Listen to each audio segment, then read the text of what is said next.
My name is John William Varcoe of the Royal Australian Navy, but you may call me Jack.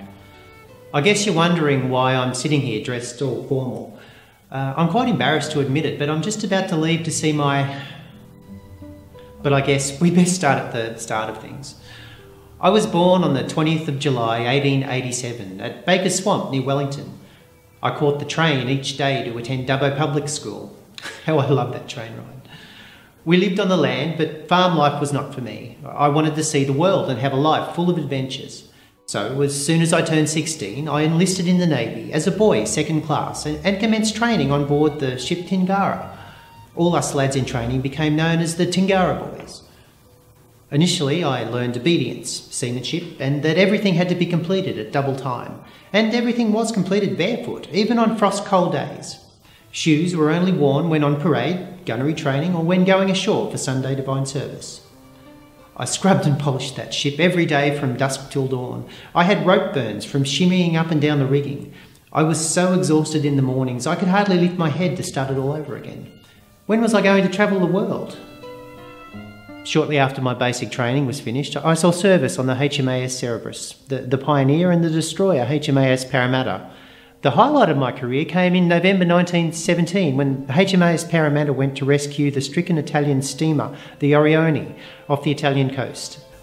She'd been torpedoed and we were sent to rescue the passengers and crew. I boarded the Orione with the lieutenant and engineer to see if she could be salvaged. We decided she could be so set about securing her in tow. Then, whoosh, an enemy sub fired a torpedo and attempted to ram the Parramatta from underneath. We towed the Orione for 3 days, and during that time we endured a gale, minefields, torpedo fire and sub-attacks. Miraculously, no lives were lost. After this incident, you can't imagine my shock when told I was to receive the Distinguished Service Medal. For the way he assisted on board torpedo transport Orione, at his own duties as signalman, and with the hawsers taking the ship in tow. Of the 1,070 Tingara Boys who served during World War I was the only one to receive this honour, and I was very honoured. I didn't believe anything could top this until Corporal William Darby from the Australian Imperial Army and yours truly were asked to model for statues for the new Cenotaph to be erected in Martin Place, Sydney.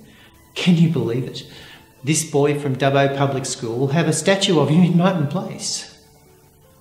And that gets us back to the present day. I'm very honoured but embarrassed to go and see my statue unveiled. I'm sure I will never hear the end of it from the Tingara Boys, but it won't be worth my while to be late. I'd best be off at double time.